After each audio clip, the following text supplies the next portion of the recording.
Don't get my hands slapped. Okay. Anybody have any questions from yesterday?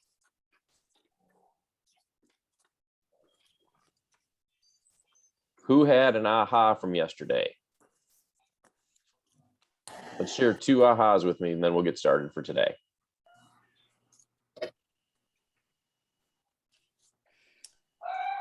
Okay, aha for me was that it's a lot of information that I don't have to reinvent the wheel.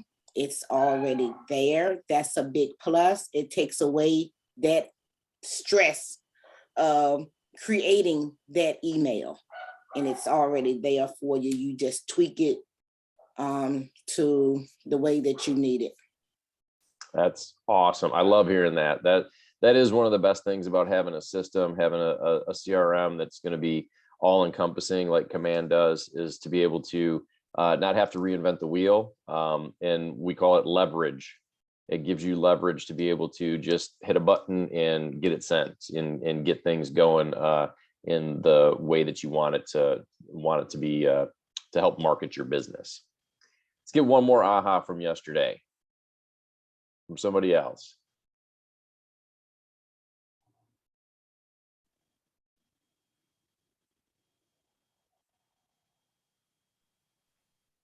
I didn't realize there was so many campaign templates on how to follow up and engage with potential clients via social media or direct mail and email. There was a lot of things in there that I've kind of added to my smart plan. I just have to go through and make sure I got everybody's email in my SOI so that I can go ahead and get those out. That's awesome. Yeah, no question. There's a lot there that's already in place for agents to be able to use and just take advantage of what's there currently. It kind of goes back to the first point in not having to recreate the wheel. There's a plethora of items in there, no matter how you're trying to reach out and talk to your database.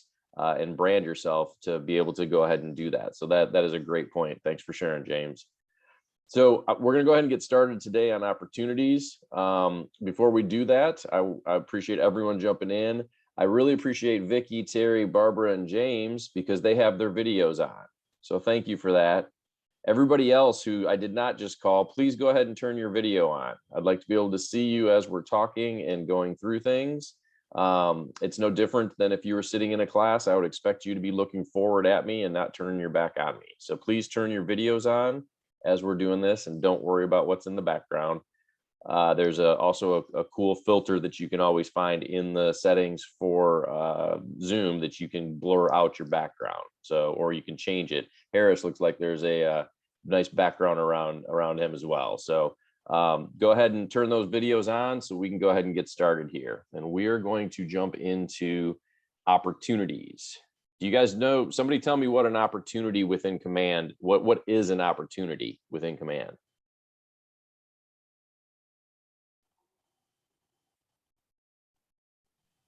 A way to make some money. That is exactly it.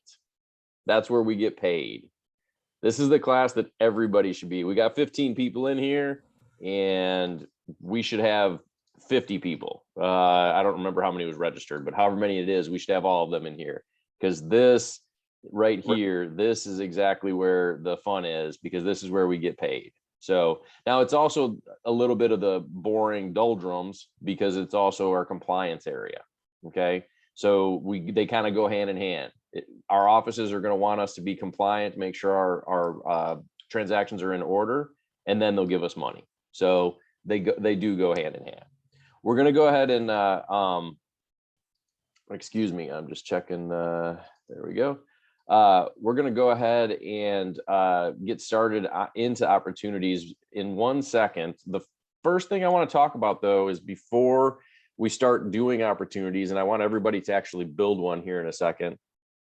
When do we create an opportunity? When do you think is the appropriate time to create an opportunity within the Command system? when someone signs an agency, either a buyer or a seller agreement. Okay, that's definitely a good place to be. I'm going to take it even a step farther back in the process. I'm going to say it's worthwhile to go ahead and create an opportunity the first time you have a substantive talk about real estate.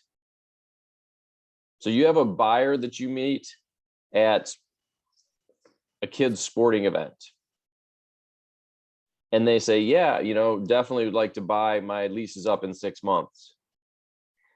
You could talk to them for 4 or 5 months and get going in this market and get started, and then create an opportunity. But I would challenge you to think a little bit broader than that and say, you know what, I just talked to them. There's somebody that I could do business with. This opportunity section is technically and can be considered a digital whiteboard. So it can be your board to process and path out who your business is going to be. So even though that person hasn't signed an agency agreement yet, you could still put them in and know that you're going down a certain path with it. And we'll show you today how we're going to do that and how you can lay it out and know where they're at in each of the stages going forward. Okay. So think of it from a perspective of, who have you talked to that has had a substantive conversation about real estate? And that person, in my mind, it definitely should be someone that's in your opportunities. Okay. I'm going to share my screen, and I don't know what page I'm on. So tell me if can you see my command page? Somebody give me a thumbs up or shake your head or say yes. Okay, I got a thumbs up. There we go. Okay, so you can see my command page. We're going to go over here to opportunities itself. This is what I'm talking about in terms of it being a digital white page. Okay, this is where you can create your opportunities and you can build them in here. You can also build them from within the contact itself. So if you're just putting them in, because you can't start an opportunity without having a contact already. Okay, so let's actually do a quick jump back. I'm going to go back to these contacts, and I want you, if you have one right now, go ahead and raise your hand. You can use the digitally raise your hand. Raise your hand if you have a person that you've had a substantive talk about real estate with, that you could create an opportunity. Okay. I see several of you. You got your head shaking or your hands up. Do you already have an opportunity made for these people? Then this is the time right now that you can go ahead and do that. Like right here as we're talking, you can just follow right along. So think about that one person or several. You can knock out a couple here while I'm talking.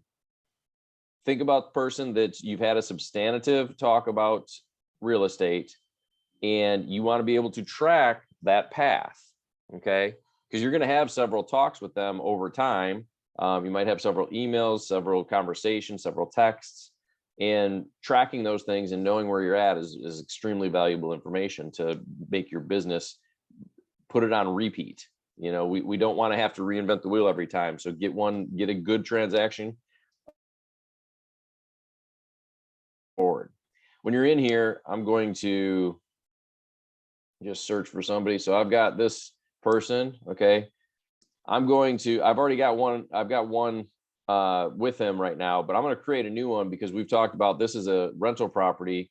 He wants to actually have his personal property sold.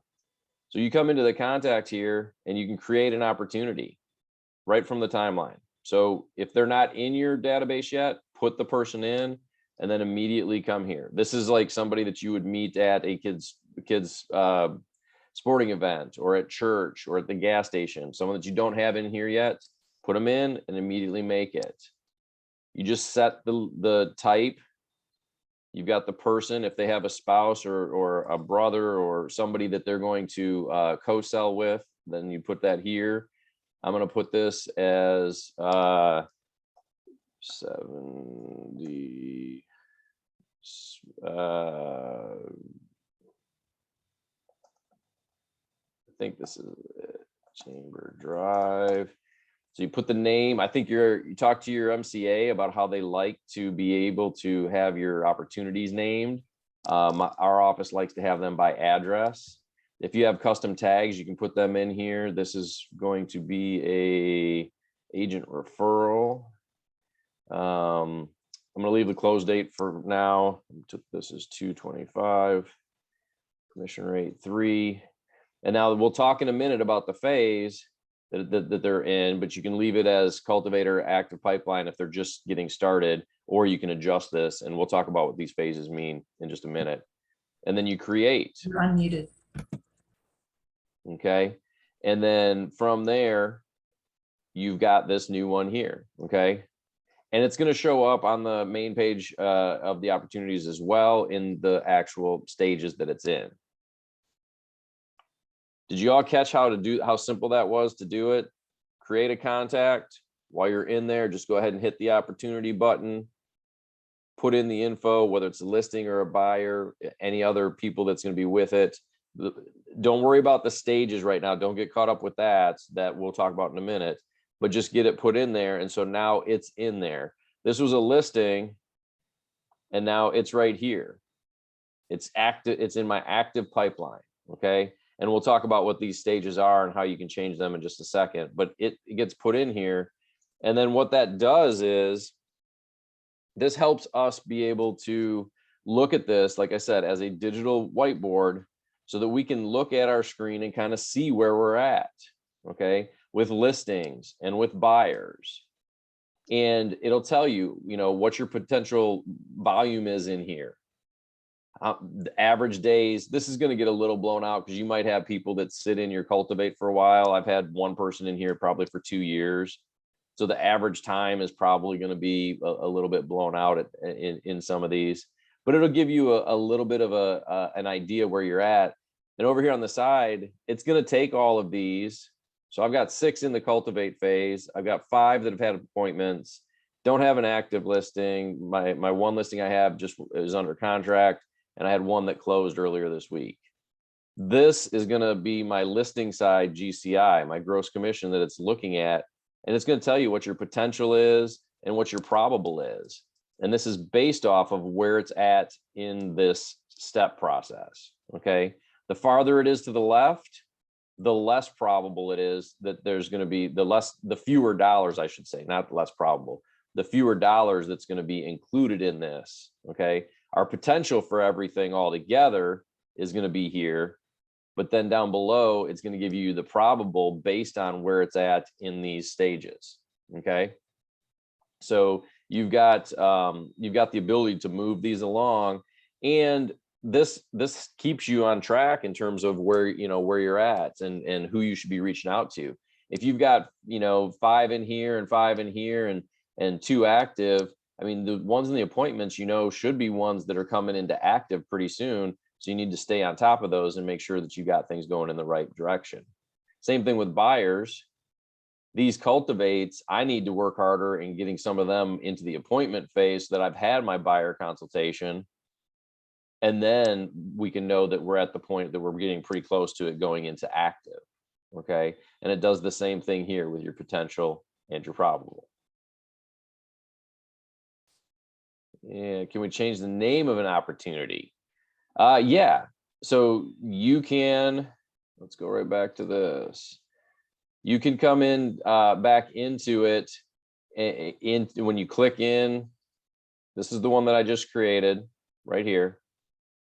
When I click on it, I can come in here, and here's where my details are. And now I can go ahead and hit this little pencil for edit. And so if I want to change the name of it here, because this, I think this is the address, but maybe it was smoke chamber, let's say. I can change that right here and then save it. So yes, you can do all your editing, and you're going to want to do this. This isn't actually part of the class, but I'll show you real quick.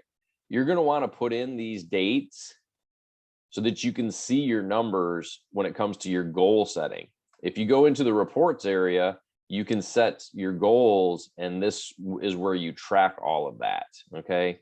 So if I'm in my reports area here, I can hit my goals page, and I can see in here once it populates through where everything's at. And I can see how many appointments I've had, how many agreements I have, how many are under contract, how many are closed. This keeps me on track. Right now, you know, if my goal is 22 for the year and I've got 4 that have closed this year, I'm 18% of the way. This can only be updated if you're in the opportunities, in the details, and actually updating those dates that you're seeing. So you'd update the date that the appointment was held, which I don't know that I put them in there. So let's go ahead and do that. Yep. So time frame is going to be 3 months. My appointment was scheduled. I had my appointment last month on, what day did we have? I think we had it on the 17th. And so we actually had it. My agreement was 1. Now I don't have a contract date on this one yet because I haven't got to that point that it's listed, but then I'll come back in after the fact and I'll adjust these so that I can have that right. Okay. And by saving it that way, now those numbers are going to affect my goals that I already set. Yvette, did you have a question? You have your hand raised in the digital hand. Yes, I was trying to figure out if you wanted us to do this with you because you started going a little faster. I was just trying to get at least one in. So Okay. it's like, but it gave me, when I put in a name, Okay. it says this field is required for as client. I had put in a name, and then it was asking me the commission rate. So I don't know if I missed something because I was trying to do it along with you. Oh yeah, no, that's great. I love the idea of trying to do it as we go. So when you're creating it, you're talking about, so your opportunities listing, you picked your client, right? So I put listed. Okay, I had buyer listing. Okay. Well, it's whichever you have. Yeah, she's looking to buy. Okay, then put buyer. That's not a problem. You're going to have to pick a client. So if you started it here, where like I started mine here from the opportunities page, so I'm just doing it here. If you did it from the contact page, it should already fill in the client here. Okay. No, I don't have all this information in my. I don't have all of this. It's not showing this. You're not on this screen right here. Yes, but her name is not in my contact. Maybe okay, that's okay. Then go ahead and then right there, just well, you're gonna have to add her as a contact first. Okay. That's where it is. Yes. That's why sometimes it's easier to start with the contact, and that's why I went to him first. He was already a contact when I was using, but in that scenario, you need to add them as a contact so that they can be attached to the opportunity. Okay. And then what about, it said this field is required commission rate? Yep. Yeah. Right now, I would say whatever the commission is that you think you're going to get off of it. Typically for me in my business, I'm doing 3%. So I'm going to put 3% there, but that's something that each person in each area has to determine what their, expected rate is going to be. Okay. Okay. Got it. Okay. Perfect. Okay. So that's a little bit about the main page here for the opportunities. You can also scroll down. There's leases for any of you that might be doing on the rental side. You can also follow and track along those. I don't personally do those, but you definitely can. You can see your ratios and your potential, your activity for your opportunities, like how many opportunities you've had in here. And so you can kind of see, as you're gaining more opportunities. And then at the bottom, you're going to have you're going to have your closings for the month that you're currently in. Okay.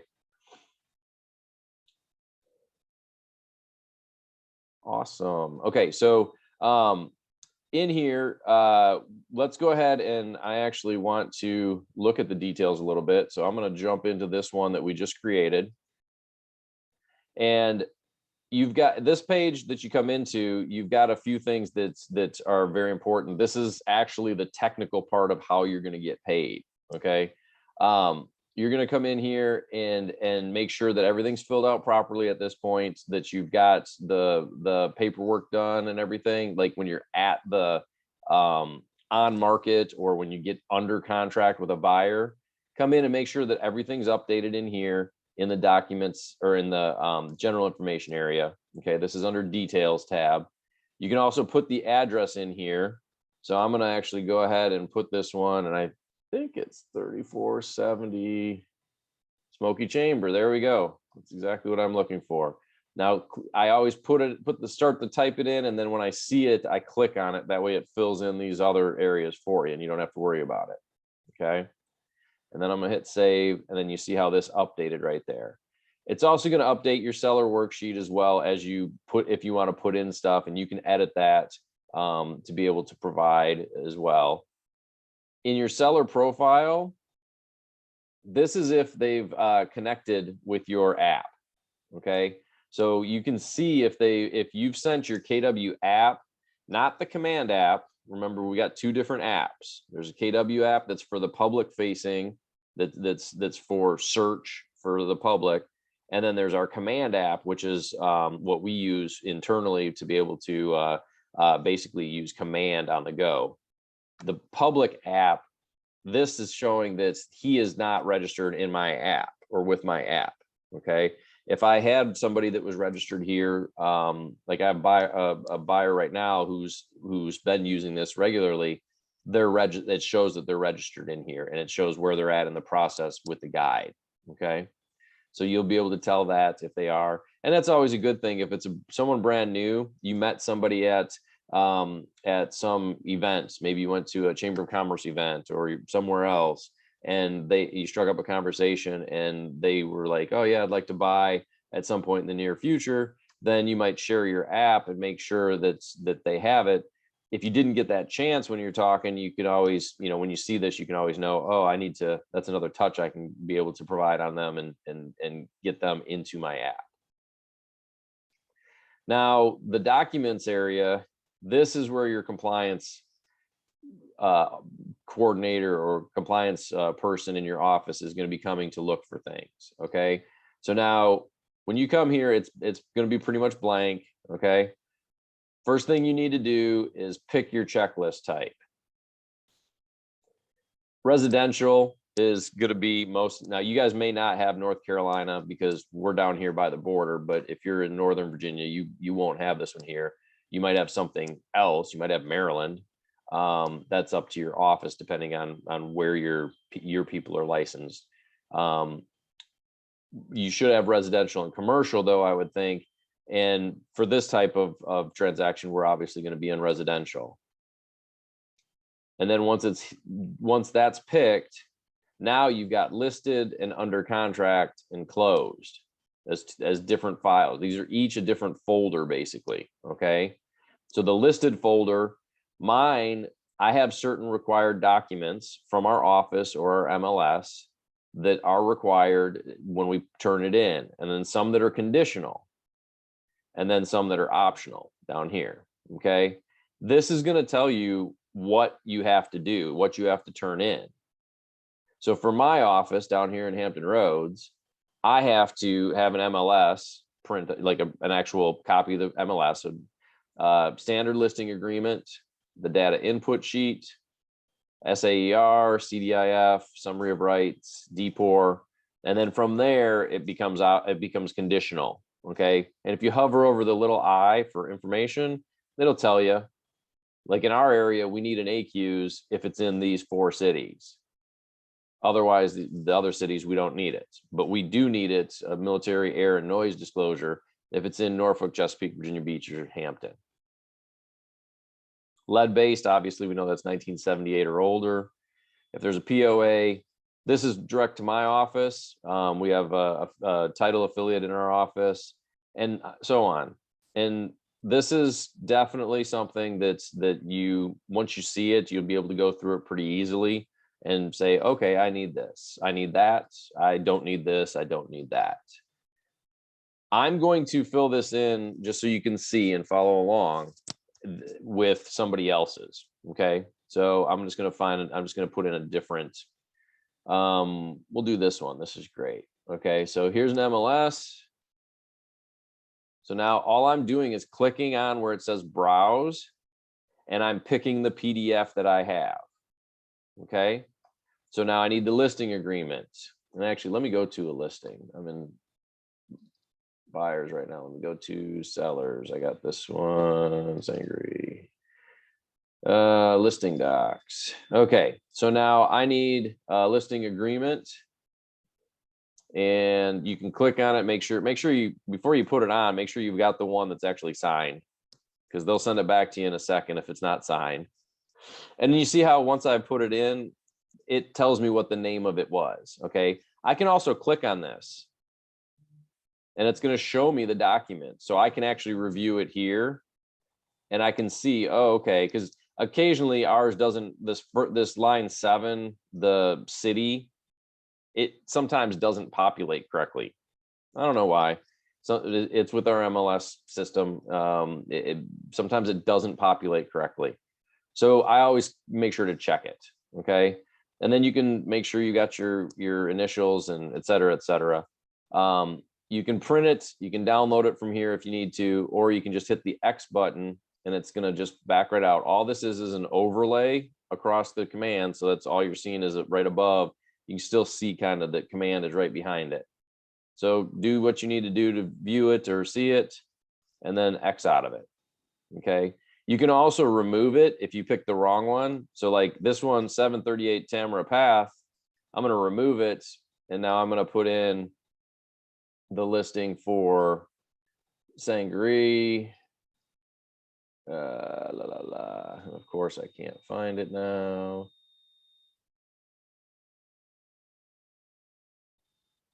There it is. Okay, so now I've got this on here, and you can keep on doing all the rest of them. Now I'm going to show you what is my favorite, absolute favorite tool in all of Command. And I think it's absolutely fabulous. If you see these 3 buttons right here, click on these 3 buttons. You can do add document, split and attach, or export. Okay. This split and attach is the coolest thing to me. I absolutely love it, because now if you just have one file, say you went to the office and you had your documents that were printed and you just scanned them in real quick and they're all in one PDF, or the listing agent, if you got a buyer, the listing agent sends you all of their documents back all together in one PDF. And you know, some people aren't all that tech savvy. Okay, I totally respect that. This is the super easiest way to get those from one PDF to put in here, because some people struggle with that. And this is a very great tool for it. Click on the split and attach.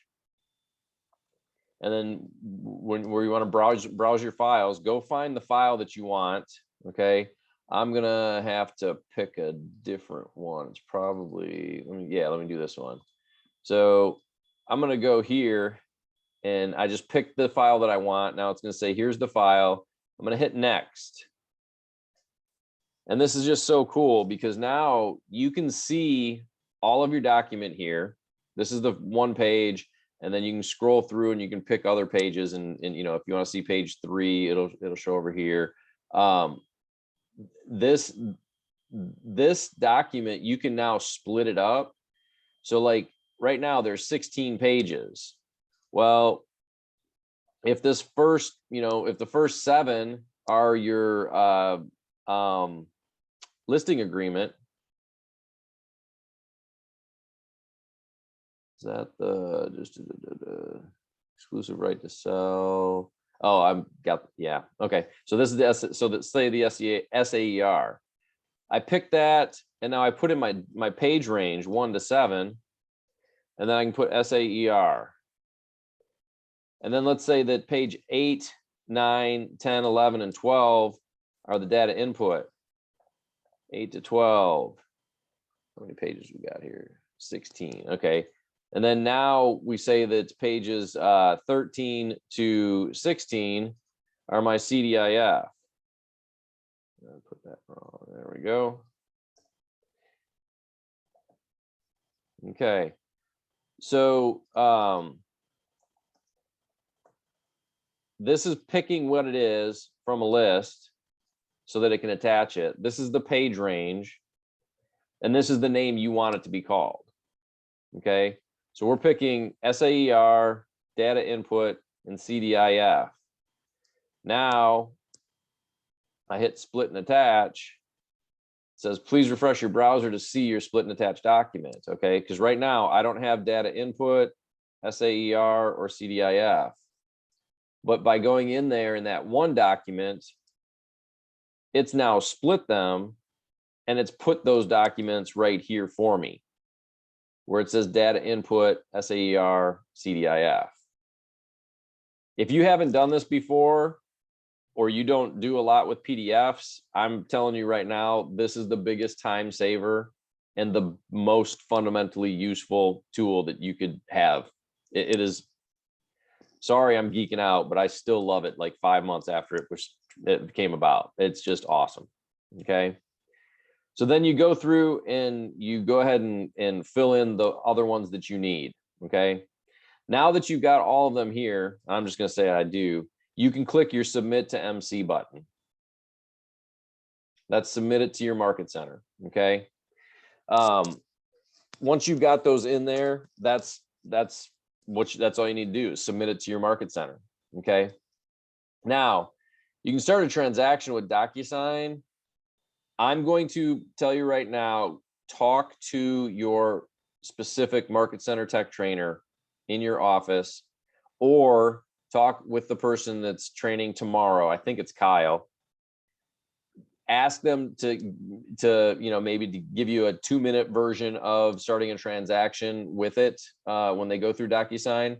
I don't teach Docusign. In our MLS down here in Hampton Roads, we don't have to use it because we have a different system that's built into the MLS. So I don't have experience, and I do not want to lead you astray in how to use Docusign and start a transaction. It's tomorrow's class is dedicated to Docusign, so you'll be able to get everything you need to know out of it.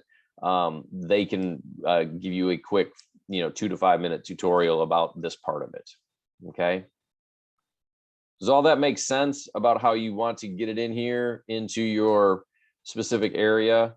This is for listed. If this is a listing, then you're going to have this. If you're a buyer, then you're not going to have it. You're just going to have under contract. Okay. But if it's a listing, you're going to put your listed in and put that in within 48 hours when your listing goes live, whatever date is on your listing agreement. Okay. Then when you get under contract for that listing, you just come back to this under contract folder. See how it's empty? This is a different folder. This is different things that you need. So for my buyers, I need an MLS, just like I did for my listing. So I'm just going to, excuse me, make a PDF of the MLS listing that the listing agent put up. And then I'm going to put that in here. I'm going to put, if it's my listing that I have, then I'm going to put my MLS listing. I'm going to put the pre-approval for the buyer that I'm under contract with, a copy of their EMD, purchase agreement. And then you go through and see, brokerage fee notice is required. Anything that's conditional, see if it's something that you need. For me, I wouldn't typically need it because most of the time when I have a listing, I'm not going to have the buyer. So most of the time, unless I'm doing dual agency, I'm not going to have the buyer, so I don't need the CDIF. Put in the ones that you do and go on past the ones that you don't. Okay. And just keep going on down. That's all you need to do for the buyer side. And it's the same thing when you have a listing. It's just, you're going to have 2 folders. You're going to have listing documents, and then you're going to have purchase documents from the buyer that's coming in to buy the house. And you're going to submit both. So like here, I would have already submitted this and it would say submitted, and your status over here, instead of open, it would say submitted. Under contract, I would go ahead and put these in, and I would do it as well so that it says submitted. Now your compliance person will come back and check your documents because they know it's been submitted. They will check it, And if there's an issue, they'll leave you a note. It'll be right here by the name. There's a little note that'll tell you what is wrong with it and you need to fix it. And then I forget what it says. I don't know if it says revoked or penalty box or you did bad. I don't remember what it says specifically. But it says something here that doesn't say approved. Let's put it that way. But then once you've done it properly, you've got all the right documents that are filled out properly, then it'll say approved. Okay. And you need to have this approved before you can get paid. So I would strongly suggest that your process is within a day or two of getting under contract or having your listing go live, submit this to the office, and then make sure a day or two or a week before the closing that it's been approved. Okay. Because if it's not approved, then your MCA is going to say, hey, you got stuff that's got to get fixed and you can't get paid until you get fixed.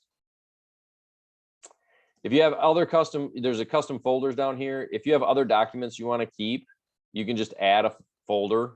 So you can put the name of it, and you can make it private so that only you see it, or you can leave it public, which is not public. It just means that the compliance people or the people in the office can see it. Okay. This would be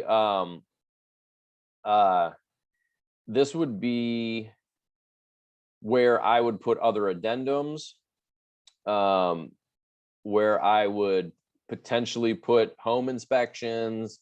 I would potentially put receipts for things that were fixed, home warranty documentation, different stuff of that nature.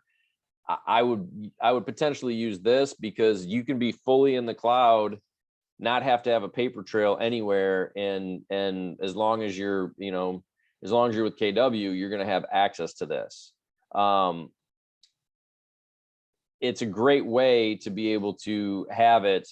And I do know that right now in the command app, we have our command app that you can use. It doesn't have opportunities, but I do believe that that's going to be coming.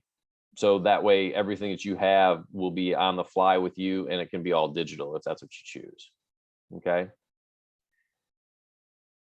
I know I was going a little bit fast in that area. Did everybody catch everything? Do you have any questions about the documents area, about where we're putting things in or how we're going about it?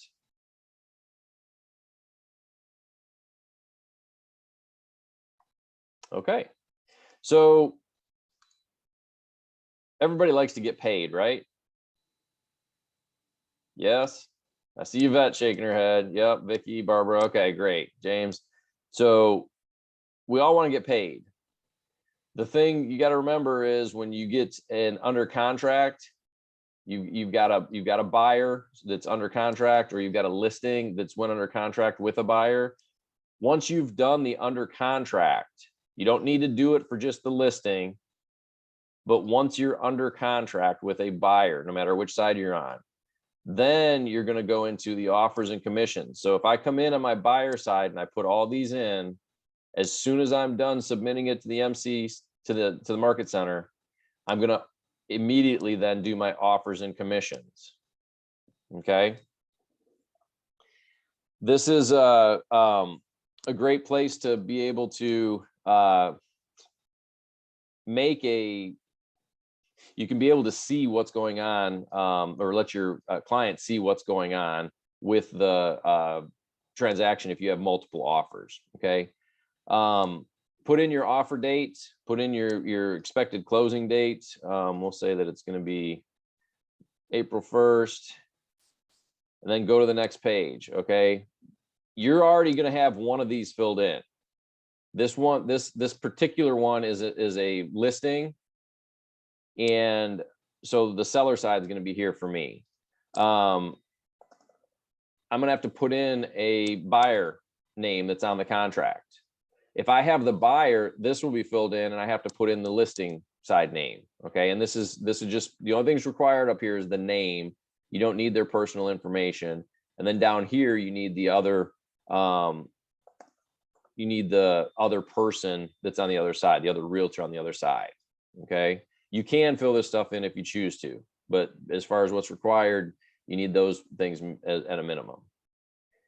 And you're just going to click through and you're going to fill in the stuff that you can. Okay. So maybe we're 300,000, they're financing the whole thing. Maybe you've got $1,000 EMD. North Carolina, I know there's an option fee. I don't ever fill this in for us personally. And then if you want to put in, you know, if there is anything right now, no sellers are contributing anything. So you typically don't have to put in anything, but you can put these in so that you can make a side-by-side comparison that you can show to people. Okay.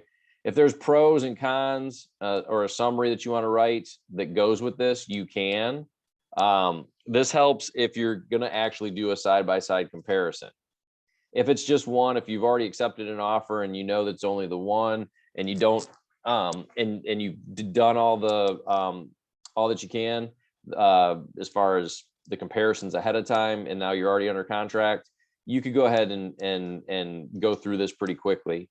The cool thing is that there's artificial intelligence built in that's taking this information. So if you do fill it in, it will help the system get better over time. And ideally down the road, what it's going to do is it's going to help you know whether you're making if you do this before you actually accept an offer or put in an offer, you're going to be able to have an idea of, is it priced accordingly for the area. There's a specific opportunity template for agent referrals. Great question, Barbara. There's not an opportunity template in terms of with the documents and in that area. What I would suggest is put your at the bottom of the, let me just go ahead and save this real quick and we'll come back. Okay. I'll show you. So this is a great question. If you have a referral, so say I have a listing that I got that is a referral, it's not on here, it's going to be on the purchase side. So the under contract part down here, you can have if there's a referral agreement. And so this is where you would put it in so that there's a signed agreement. Like I have a referral, actually this one, this seller, his rental property right now that we've listed, that one's a referral. And so now that it's under contract, I would put down here in the referral agreement in W-9 the info so that way my MCA knows who to pay. Does that make sense? If you're doing a referral out, you're going to send the agreement and your office is W-9. So you can get that from your MCA. You would send those to the other agent and make sure that they've signed it. And that way you get a copy back so that everybody knows that it's been agreed to. And then they would be the ones turning it in when that is sold or when that is closed, I should say, whether it's buyer or listing. Okay. So you can do, if your office has one, a referral agreement for whatever percentage, 25%, 30, 20, whatever you agree to. Give them that, it's signed by everybody, give them the W-9 for the office. They're going to have to put this through on their end. Okay. Now, if you want, you can always go to the referrals area and you can send a referral directly to an agent through the referrals area. Okay. So that would be something that I would talk with. If that wasn't gone over on day one, which I don't know if it is, that's something I would talk to your MCTT about and say, hey, how do I send a referral directly through the command system? It's really easy. The thing is, you're still going to have to do the paper one, this one that you put here on this line. Unfortunately, we're not at the point, even if you send the digital referral, that'll be great to let them help track it. I've done a couple. I did one in Florida last year and she updated it every week. And so I got an update in command where that referral was, and it was great. But she still needed the paper copy and the W-9 because the MCA on the back end has to pay it out, and there's no way to tie the digital together. We're just not there yet on that part. Make sense? Awesome. Let's jump back over here to the commissions area. So I had accepted, or I'm sorry, I had finished my offer. And so I can kind of see it. And if I had multiple offers, I could put each of them in, and I could mark whether it was, which one was rejected and which one was accepted, and on and on and on. Okay. And then you're going to be able to go ahead, and I'm just going to go ahead and hit accept here, because I can change it. And then once I've accepted it, now I've got this button that says manage commission. So what I've done is I put in my offer, and now I'm managing the commission on it. And in here, I can go through, and so if I'm missing some info, I can edit it. And let's put the contract date as the 8th. So I can save that. Now that's updated. Everything looks good there. This is going to tell you what your overall is going to be. So if you've got a cap, if you're already capped, if you aren't capped, how much is left of your cap. It's going to tell you how much you're going to net as you're going forward. You can put in, if you want to edit this, you can add another agent, add a co-broke payment. In here, you can edit it, and you can also put in referrals down here. So if you click on the button down here, you can pick outside or inside referral. So I'm going to say it's outside referral. Now here, I can put the percentage or the amount.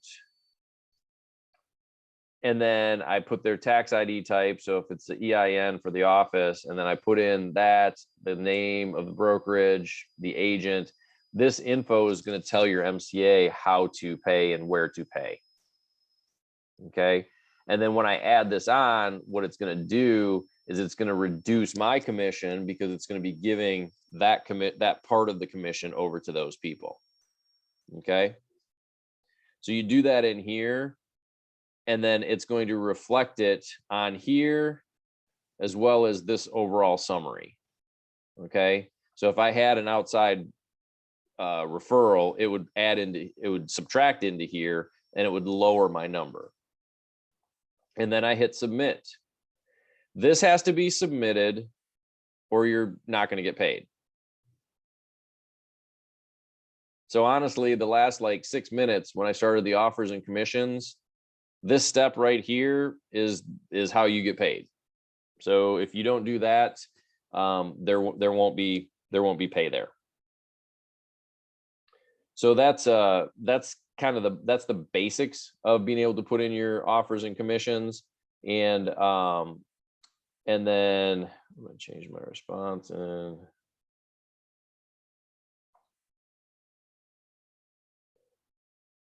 there you go. And now I'm going to remove this offer, because this is not one I'm actually not making it. This is actually a live one that I don't want that to be sent through as a commission, because it's not correct. Okay. On this tab on notes, you can add notes about the transaction as you're going through. So let's say that you talk to an agent, and you have a little bit of a hiccup. They thought you were going to do the termite and moisture letter, and you thought they were going to. Don't know why you wouldn't know, because it's specified in the contract, but you have a little hiccup. I like to document stuff. Emails are great. You can also come in here, and this will be kept. These notes will be here, so that you've got a place to keep notes about stuff. Or maybe it's notes that you keep about your seller or your buyer, the conversations you had with them, and notes that you want to be able to remember about this transaction. Okay. You can add all kinds of notes here. Your timeline is actually going to be the place where you'll see everything, because it's going to track every single thing that you do in this transaction. So it's going to show that I uploaded these. These were the wrong ones, so I got to go back in and delete those out, obviously. but it's going to show all of this and it will always be here. You can't erase any of this. And you can look at the dates, see like how long you want. You can look for the type, and you can look for, you know, who you're looking for, because you're the one that's going to be in here. If you have someone else that's in here, if you're on a team, then you could have multiple people in here doing stuff, and so you can see who you're going to be looking by. Okay, but this is going to be your last 30 days log of every action, and it's going to keep all of them past that. But this is what you can view right now, is everything that's going on, and you can see exactly who did what at what time. That's a compliance thing. That's just something that we have to track and be able to know who did what and where. Any questions about these tabs, about details, seller profile, adding documents, splitting documents, submitting to the office, offers and commissions, notes, or timeline? Any questions? Pretty straightforward. Awesome. Okay. Let's take a step back here to the pipeline page. Let's jump into, I'm just going to jump in the buyer side, change it up a little bit. Okay.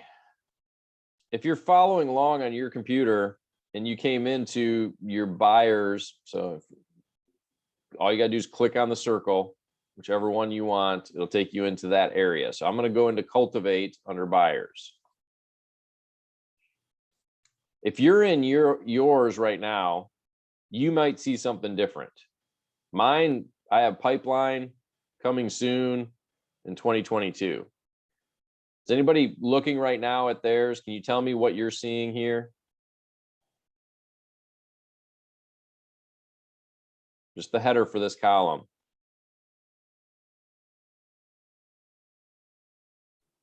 Mine says watch. Watch. Yep. Okay, great. Mine What too. about- okay. Yeah, you guys, you haven't changed. I've changed mine, and you guys can change yours if you want to. I just want to see, yep, watch, nurture, and hot. Thanks, Marlena. That's perfect. So watch, nurture, and hot. You can keep that, or you can edit that and make it whatever works for you. Okay. And you can add more or have less. You cannot change these 5 up here: cultivate, appointment, active, under contract, and closed.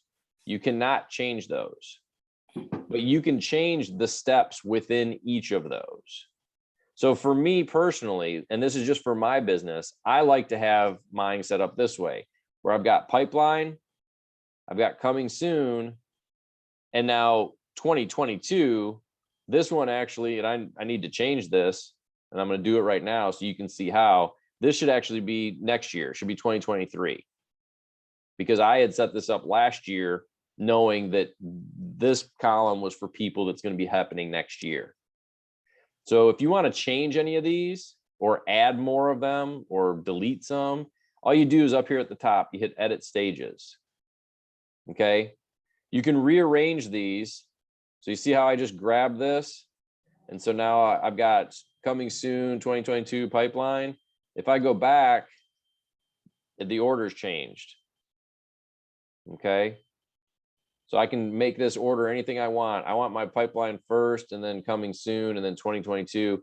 Now my 2022, I actually need to change. So I'm going to go over here to this pencil. The pencil is always where we change stuff. I'm going to go 2023. So now I've saved that. And now I come back here, and now James is moved to 2023. And that might be right, because I'm not sure that he's going to buy this year.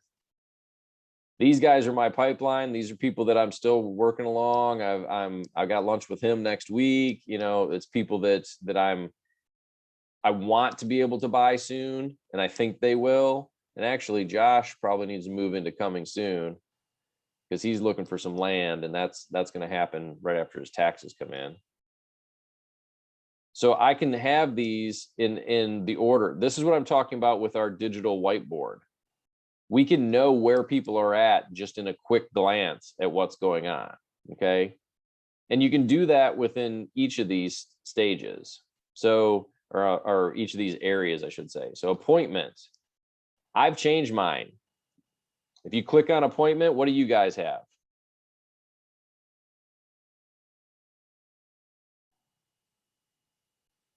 I think I changed mine. Maybe yours is the same. Do you have scheduled and kept, or you have something different?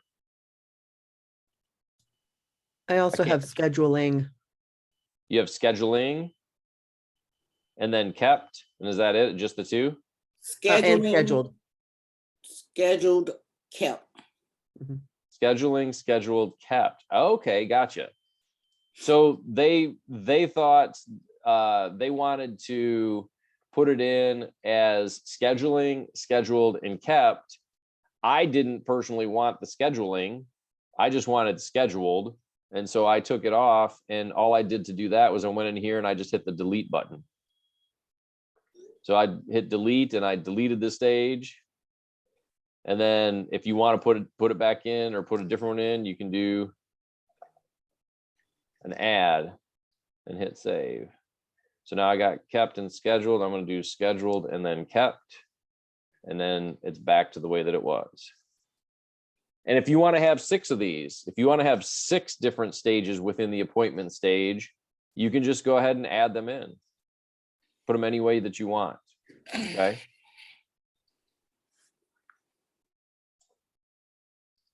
Active. I've got searching, negotiations. I don't know, personally, legacy. I'm not feeling that. I've meant to take that out before. I'm not sure what that's for or how they thought about that when they were building it, but I never used that one. So I'm just going to delete that one. Now I'm back here. So now I've got searching.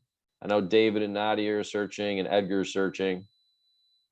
I can move these guys into negotiations when I get to that point. I'm going to be honest with you. Most of the time, the ones that are in active, these aren't going to move in here. You're going to be taking, the only time you're going to probably move this is when you move it directly to under contract. And something to keep in mind when you're moving these, all you got to do is you see on the side right there, it kind of grays out when you roll over it. All you got to do with that hand is just grab it. So you click on your mouse and then you're just going to take it over here to this area. Now you see how it kind of turns blue right behind there. That's how you get it to move over into there. It has to kind of turn blue in the background, that teal color. That's how you move it back and forth. Okay. Sometimes if you go like that, it's not going to actually go. You actually have to get it just go slowly and get it kind of right by the edge and it'll go in there. Okay. So now I got him back in here. I can move these between the two. You can also have this other view board. We're in the board view. You can also have it as a list view if you just click this button right here. So if you like it as a list instead, where you just have this stuff going across, and you can still move them around, put one in, and go between the stages as well. I can move him down to this stage if I needed to. Yeah. So, a little bit harder apparently. There we go. So you can move it between stages as well. You can just move the order of them. Personally, I like the board view, but you guys like the list view. You can go ahead and stay with that as well. Okay. So, yeah. Mine says searching, showing, and negotiations. Perfect. Yeah. If you like to have it in the 3, you're more than welcome to keep them that way. I took the showings out because I count searching as showing so for the most part, if somebody's active for me in my business, and everybody's going to be different on this, it's okay. You can keep that in there and separate them out that way. I'm going to have somebody, if they're searching, we're showing. Okay. So I didn't see a need for it. I took it out. There's nothing wrong with keeping it. There's nothing wrong with having 6 different ones, it's up to you.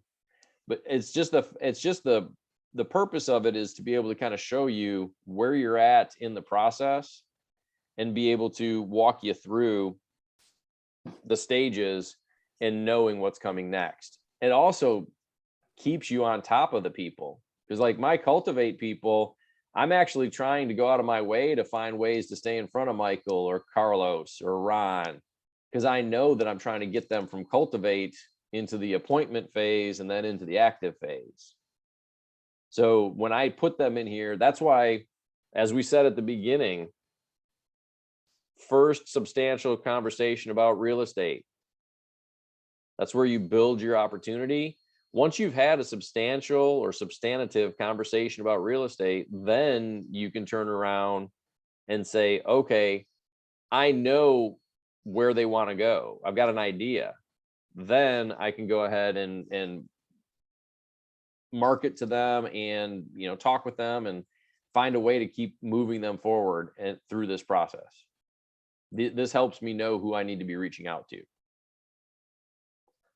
for the Cultivate part. For the active part, this knows this here, I need to be looking for homes for these guys. I need to be finding something that, you know, especially right now with nothing on the market, I need to be finding out how can I get Edgar something in Deep Creek. If anybody knows of a good place under 250 coming in Deep Creek, please let me know.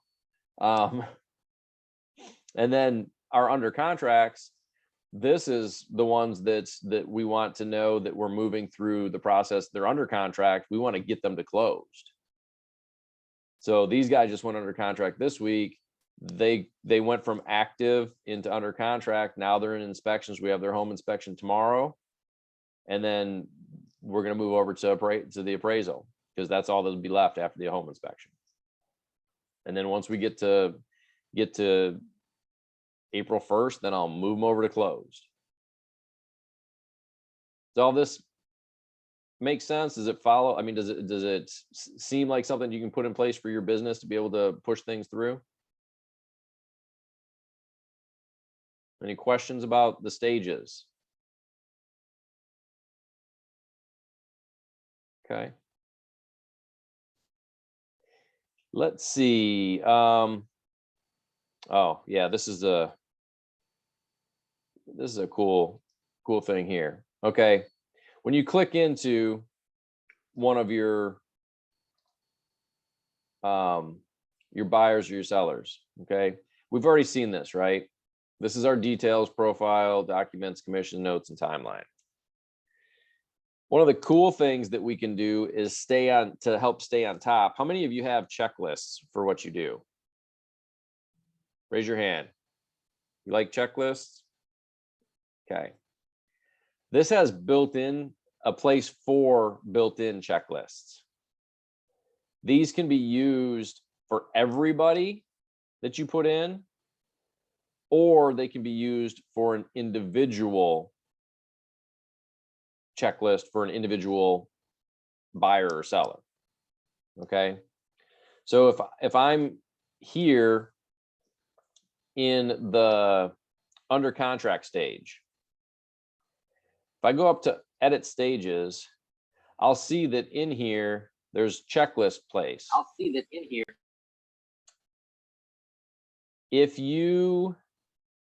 When you go to yours, you're probably going to have 0/0. I've got ones that I've already put in. And if I put these in this area, every single person or every single client that I put through a stage, you know, every client that goes through the inspection stage of under contract, they're going to have 12 items that I could send as a checklist. Okay. And this helps me because this is schedule the home inspection, complete the home inspection, schedule a termite inspection, complete the termite inspection. If I need a pool inspection or a fireplace inspection, now I've got an insurance person that I add. I send a file to my office, the ratified contract to the loan officer, turn in the EMD, talk about our home inspection, turn in a PICRA. Okay. You could have other items in this phase too. You could put some of these could go in a different phase if you'd prefer. You can make this any way you want. But this is set up so that when right now under buyers, when they enter the under contract stage and they're in the inspection stage, all of these are here for me to use. Okay. Now you have to turn this on. You can see where it says client updates. That has to be turned on. See how Ron's is off? I'm going to use him as an example then. Or actually, I'm going to use Josh because he's getting closer. When you come into the client's transaction, up here it'll say off. What you need to do is click on the client updates. Excuse me. I got some feedback. Who's got their audio on? Oops. Nope. Sorry. There we go. I can just hear myself talking. Sorry. Step back. When you're in here, if you see that this is off, you go to client updates and you just click this button right here. It's grayed out when it's off. If you just click on it, it'll open up and turn on. You can pick the time you want it sent. You can set, it'll be sent from you, whoever. You got to make sure your marketing profile is filled out. So fill out your marketing profile so that you can, and you can click on it right here where you hover over it. Make sure your marketing file is set and it'll send from you. It puts you as the assignee and as the owner. You don't need 2 emails. So I always unclick one. And then you can, if you need to add any others, you can go ahead and do it. And then you save changes.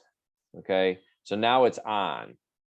So now when I move him through, it won't automatically send, but I'll show you in a second how it can be sent. Okay. You can see here, I can just click into here and I can see all of these. This is the easiest way to do them for it once you get started after the initial setup. I just come to this page and I just click on this. When it's 0 of 12, I click on this, and when I've scheduled it, I hit that, just keep on going right on down.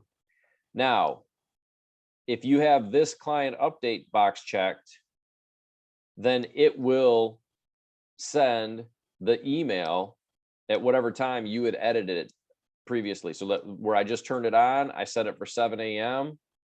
At 7 a.m. the next morning, after I've done this and I've clicked this box and then this is checked off, see how it turns it to, it's not done and now it is done. Once I've done that, then it will send that the next morning. It's just a general form that looks like it came from command. It's got your information on it and it will go to the contacts. This is great information for them to know to show them that you're doing stuff without them. They don't see all the work that we do. Sending them this during the process, like once a week, once after you're done with your home inspection, and if there is a PICRA, you've got 3 weeks maybe till closing. That's kind of a dead period. Sometimes I've heard of clients saying, "Oh, I thought you ghosted me because I didn't talk to you for 2.5 weeks." We're talking to them every day when we're trying to get them under contract. Now we go 2 weeks without talking. They think that something's wrong. This is a great way, at least once or twice a week, to send something that says, "Oh, I did this," or "Oh, I did that." And it just keeps them informed, and they really appreciate that.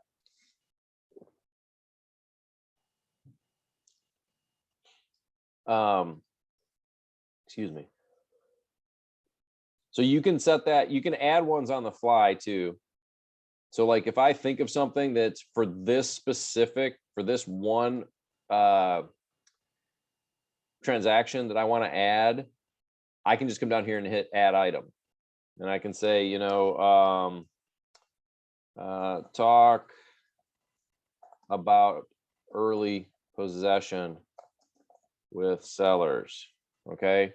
Because this is something I actually need to do for these guys. So I can make it so that it's a client update and I can save it. And now when I've done that later today, if I come back in and I click this box and cross it out, tomorrow morning, it's going to send them an email saying that I talked to them about early possession. keeps them up to date on where everything stands. You can also, if you hover over here, you can set a due date for these. So like, if I want to set a due date for termite and moisture inspection, I'm going to put it for Monday. And I'll just go ahead and put it for 7 a.m. So now I can set a due date for that, and it will show up in my opportunity tasks. Okay. So over here in the tasks bar under opportunities, it's going to show up on Monday as something that's due.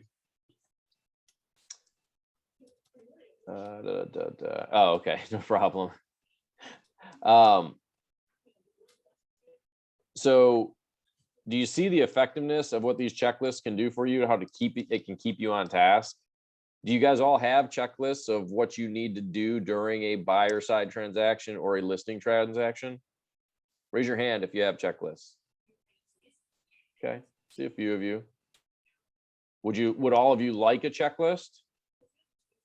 Okay, you should be getting an email. I would assume it's tonight, but if not, then it'll be tomorrow for the week. But you should be getting an email about this class, and there will be a checklist that'll be attached. It'll be an Excel file, and it will have buyer side checklists and seller side checklists for each of these areas, for cultivate, appointment, active, under contract, and closed. It will have a boatload of things that you can put in there, way more than what I have, because I don't have the full list that they have. This comes from, I believe it comes from George Kelly, who's a market center tech trainer, and he's also he owns a team, 15-person team in New Jersey, and they only use Command for their whole team. And he built this checklist out, and it's very in depth.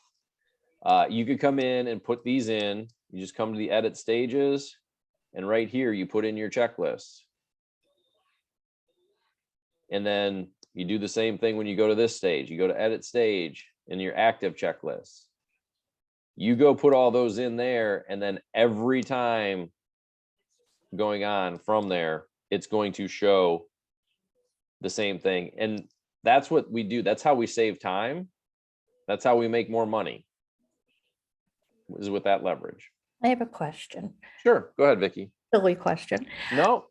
If I put stuff in that checklist and say I put something that's just for me Mhm. as to that customer or client, can I, if I don't check the client box, that will not send anything Correct. to them? It'll just be for my task kind of thing? Correct. Okay. Yes, Wanted to that's a make great sure. that's a great point. So that what she's asking for everyone, that if you didn't quite catch it, in here, I have weekly check-in with buyer. Okay, I do that for me. I don't do that for them. So if I don't want them to get an email about it, don't click this box. The only way they're going to get an email is if you have this box clicked and you check that off. Okay, so you can come down here and add, call about. So here's a good one. When you're in the listing, in the listing side, and it's before you're active, you could put in, a list of things that you need to do before you go active. So I need to set up photos. So I need to go online and schedule photos. I need to talk to the seller about when I can do that. So I need to give them a call first and say, I need to know that we can come in and do bring the photographer and take the pictures. I'm going to set up mailers, just listed cards. I'm going to set up a Facebook ad. I might prep for an open house. All these different things that are my job, that are for me, I can put all of them in here, and I could do it for just one, or I could do it for every single one, but I don't have to tell them about it. That answer your question? Yes. Are these emails something we have to set up, or are they generated? No, it's auto-generated through the system. So once you click this and it stays clicked, then tomorrow morning at 7 a.m. or whatever time you pick is when it's gonna is when it's going to go through. This client updates page that you saw, this is in the settings. The one that I showed you was come on now, why are you blank today? There we go. This is the one that that you saw earlier, very similar. It's used to, oh, here you go. This is what it will, this is similar to what it'll look like. Okay. It'll have your info up here at the top. It'll say John Smith, we're checking things off the list. If this is a listing, it's going to have the address here and the main picture that's attached to the listing. If it's a buyer side, it doesn't necessarily have that. I thought it used to, but I got one this morning that I checked off yesterday for a buyer, and it came through, and it's just blank here, and there's no picture, but it has the list of items that you wrote, all with a checkbox that it's done. Okay. And then it's got your info down here at the bottom, and in the general stuff that you would have in yours. That's why you have to. There is a preview at the bottom I saw you clicked on, so, okay. Yep. And now it's not editable. You can't change this Right. email, but the only thing that's going to change when it goes is this. So like if you do a box every day, then that one box will go, but everything else on the email is going to be the same thing. Yep. But the biggest thing is communicating. Your buyers and your sellers want to hear from you, want to know what you're doing for them. And so by sending this, by doing the checklist and then hitting the client update, you're actually letting them know what you were doing. Okay. And I got to that by going, I'm in this active, like the edit stages, doesn't matter which stage you're in. You go to edit stages where it says client updates, this little gear button will take you to the settings page directly. Okay. It's a great question, Vicky. And it is something that's I use a lot of times for me, just to keep track of what I'm doing on an individual transaction basis. But I need certain things. My biggest ones are when they're under contract.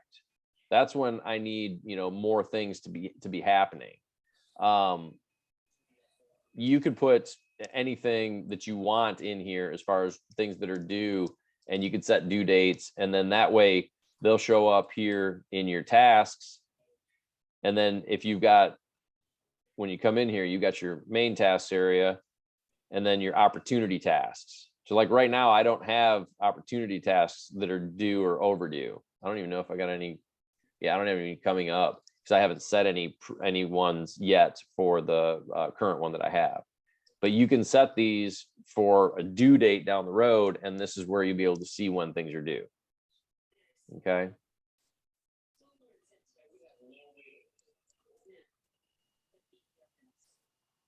Okay.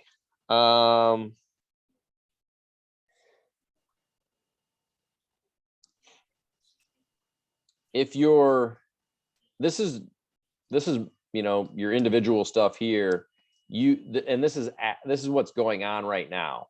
This is kind of like your snapshot of today, where your business is for right now.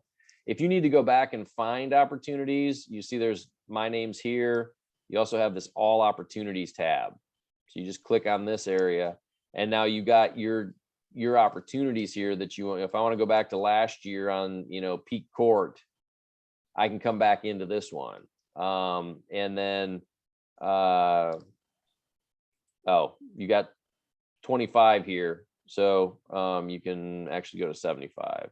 So you can change it. So now you can see, and you can scroll down. Probably got to refresh. There we go. Now these are some older ones that got pulled in as well. So, but these are all your opportunities from different times since command started. Okay. So you can do these, and you can do search. You got filters. You can do by listing only or buyer only. If you're in multiple market centers, you can do that. You can add in your archived opportunities, like stuff that would have been pulled over from .loop when we were all pushed into command about 2.5, 3 years ago. Or you can go by tags. Like if I want to see all my VA buyers, I can apply that. And then that way I can see, you know, who I've had, if my internet works, I can see my VA buyers in the last couple of years. Okay. And turn your filters off, and then it goes back to everything. So that's kind of nice if you need to find anything. Like I actually just went in this morning before this class and had to look at one from last year because I was looking for a specific addendum that I didn't seem to have in my folder that my online folder that I normally use. So you got different things there. If anybody is a part of a team, so if you're joining a team, then there's definitely another tab here. There should be your team, I believe. You're not going to see it here because I don't have it. I'm not a part of a team.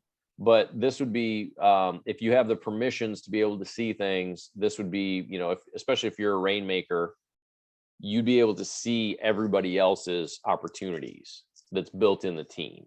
Okay. Team is got a firewall between. So you got personal on one side. If you got it in here, it's not going to be over here. So you need to move it over here and then run it. So like an opportunity, you can't move. You can move a contact, but you can't move an opportunity. So if your opportunity is built in personal and then you want it in team, you have to rebuild it. There's no other way. Your contacts, you can easily transfer back and forth though. Okay.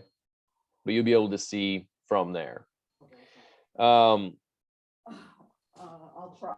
And there's also a good tool that you can use in terms of being able to have a discussion throughout the opportunity and within your team. So if you're the assignee and there's a rainmaker and there's a transaction coordinator, you can have discussions. If you're on a team and it's set up properly, you can be able to have those discussions to be able to talk back and forth about, hey, this file or this transaction still needs this file, or you need to update this. All that can be done within the discussions within the actual transaction itself. And I don't believe that I can see that from here because I'm not on a team. So I would definitely say talk with your Market Center tech trainer if you're joining a team, or talk to the team and they can show you specifically what those should be looking for.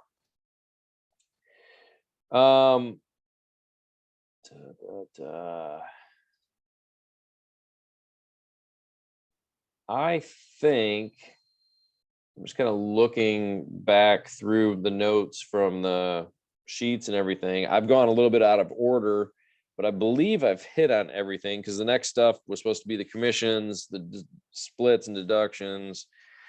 I already talked about that. Stages, checklists, Docusign. Talk with your MCTT about that. I think we've basically hit everything in the opportunities section in terms of how to. Because I mean, maybe I can get you 30 minutes back to your day instead of taking up the whole 2 hours, but I'm glad to answer questions. Let me answer some questions now about any part of what we've talked about today. Is there anything that you missed or you want me that I went too fast? I know I talk a lot. That's probably why I'm a good salesman, because I open my mouth a lot. Any questions about any area of opportunities? Let's stay in opportunities for right now. I have a quick question. Go for it. Sure. So on the page where you are right now, you've got Mhm. your name, all opportunities at the top. I have my team name, Okay. all opportunities, and then all discussions. Yep. Discussions would be what I was just talking about, where That's you what I guys, thought. Okay. yeah, where Mhm. you'd be able to see what's going on with each within an opportunity Mhm. amongst whoever needs to be a part of it. You get to assign who can be available to the opportunity from your team. So like, how many are on your team? 3. 3. Okay, so you might have a discussion that's only include, like, it's one person. Are you the rainmaker? No. Okay, so it might be just you and the rainmaker are the only 2 that are talking about that opportunity. Okay, or if you have a transaction coordinator, they could be made a part of it. So the 3 of you could, but that 4th person isn't a part of it. You'll be able to see those as you go forward through there. Okay. Great question. What other, oh, let me check, see, did I miss how you can make a template to apply to each transaction? The checklist for updates, how to make it for each. Okay, so blah, blah, blah, blah. I'm trying to think where I want to go here. If you're, for an individual transaction, so just for this buyer right here, I can go in on this page and I can add a checklist here, or an item here to the checklist. If I want every person or every client that gets a transaction that ends up in the inspections column, if I want that to apply to every single person, I go up to edit stages, and then here under the inspections is where I would add it. So now if I did test item 1 and I hit save, instead of 12, it's going to have 13 here. And then when I go back, now I've got 13 items. So that every single time it should, where did it go? It says 13. Why am I missing you? That maybe just hasn't caught up yet. Yeah, it just hasn't caught up yet, but it's got it there. So, oh, I know why, because that was already there. So I don't think it actually will. Let me move this one over and see if that's there. Maybe I'm learning something too. It's only got 12 now.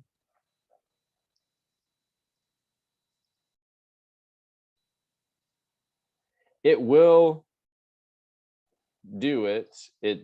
Maybe there's a time frame that it has to roll through before it applies, because that should have, it automatically applied on here. Yeah, there might be, and it might just be a refresh thing too. Sometimes that's it. That is how you do it though, is individually for the one transaction right here.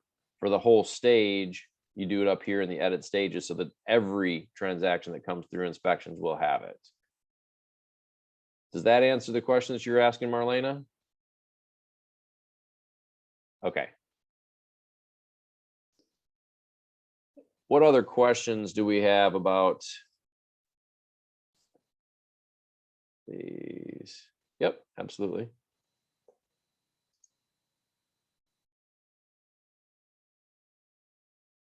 No other questions? Do you feel like you could sit down today if you had to move a transaction along, you could do it? If you got a contract under today, do you feel like you could walk it through these steps? What's your aha about opportunities? The split doc. Thank you. It is absolutely my single favorite thing. I've loved where Command has come. It was not great a couple years ago. I will be truthful. It is light years ahead and has come so far, and it's really a useful tool now. And honestly, I feel like that was the best thing when they added that about 4 or 5 months ago. Yvette, were you going to add something? You got an aha? Um, I guess the whole command is a big aha for me compared to how stuff used to be done. So Okay. my mind is just blown away. And it's, I had a headache yesterday after training because it was so much I was trying to take in that I just had to say, okay, just breathe one thing at a time. And because it's a lot, Mm-hmm. especially when you're not technology savvy, Mm-hmm. it's a lot. It's It, a lot. I agree with you. And I will even say, even if you are technology savvy, I'm sure there's a good split in this group today. What do we have? We got 16 people here. I wouldn't doubt that it's, 8 that are technology savvy and 8 that aren't as technology savvy. And I'll tell you this, even for the ones that are tech savvy, this is a whole lot. Don't feel that you need to learn this all in one day, because you don't. Chunk it down and find ways to use it for your business to the best benefit that you can. I would suggest that contacts, getting your database in order, is your number one, even if you're a veteran agent, but especially if you're a brand new agent. Get your database in order first and foremost. Get those people in there. Get with your MCTT. Like I said the other day when I did that class, use SA Contacts Lite. Get all those contacts off your phone. Get them from your Christmas card list, from Facebook, from wherever you keep people.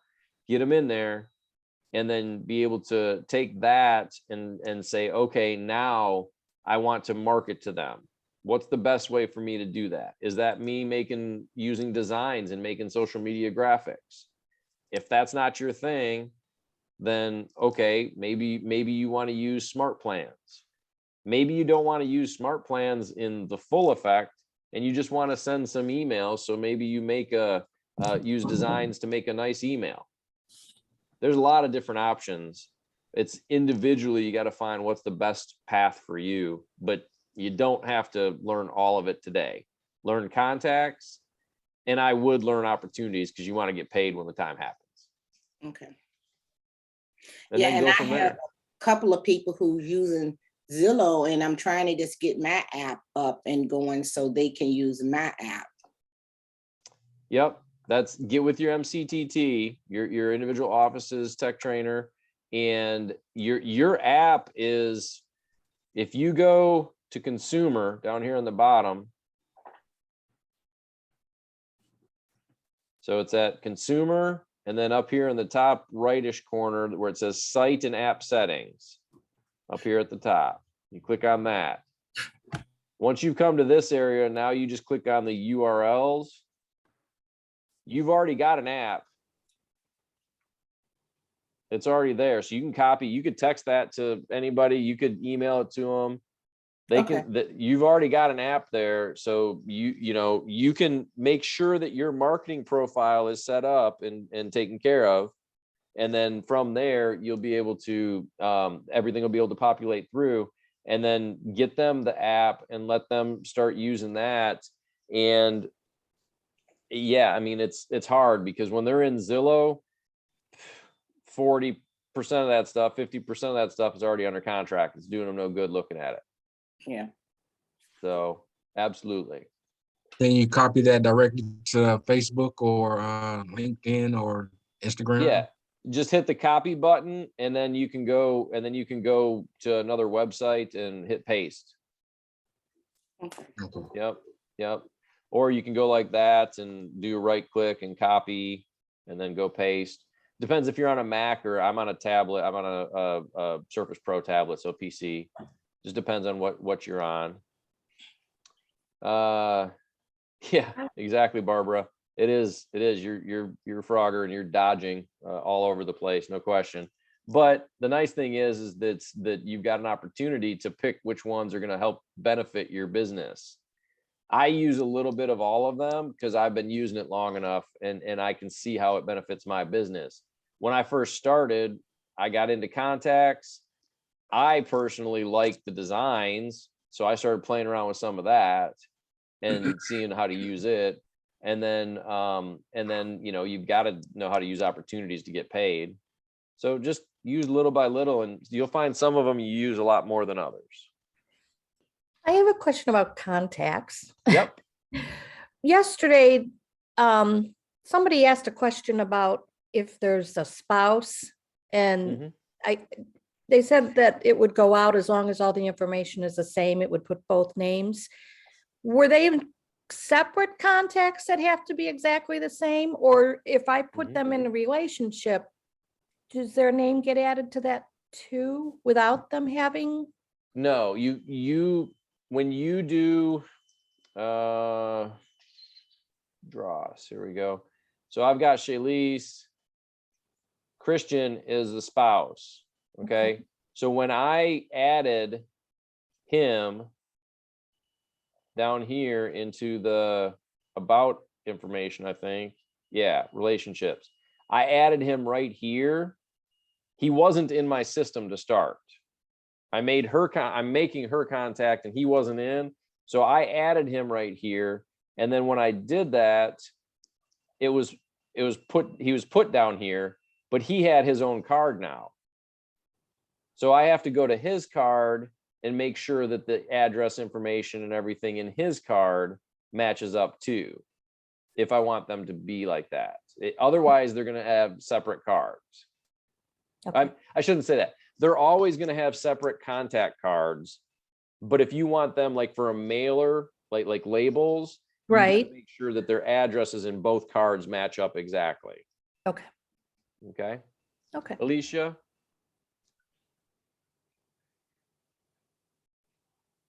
Hi, yes. The question that I had was the app that we downloaded, is that the same thing as here where you would copy the app URL? Is that the same, like if you would share I guess share your Yeah. agent profile from the app, it's the same thing? If you're sharing it from the app, so you've downloaded the command app and you've claimed it with your stuff, if you're sharing it from the app, it'll be the same link as what's in here. Okay. Yes.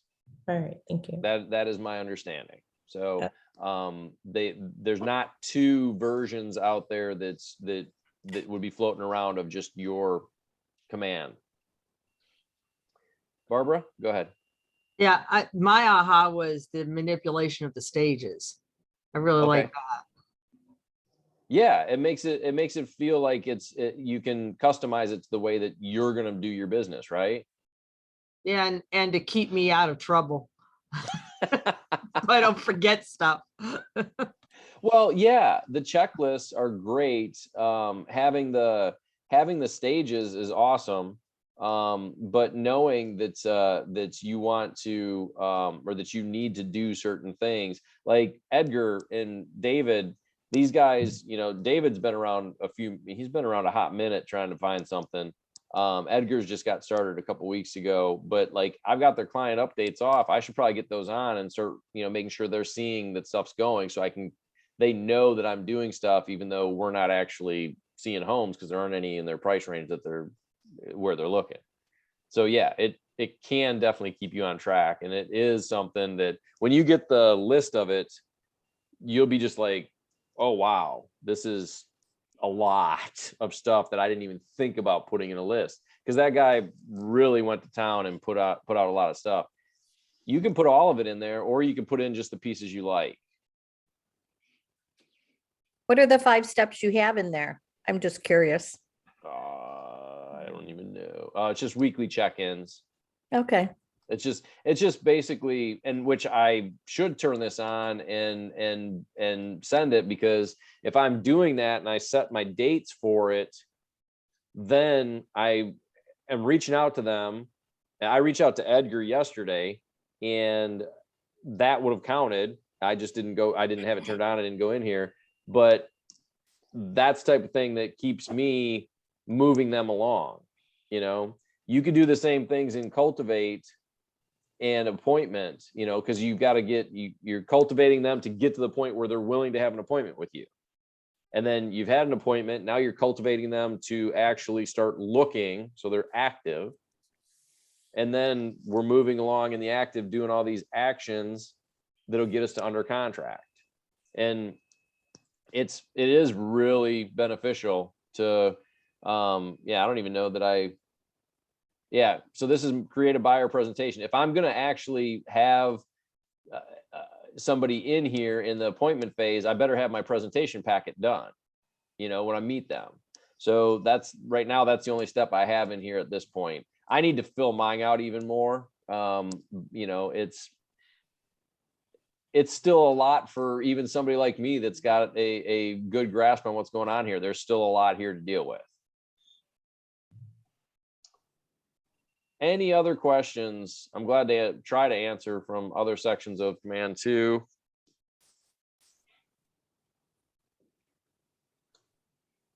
Okay, then.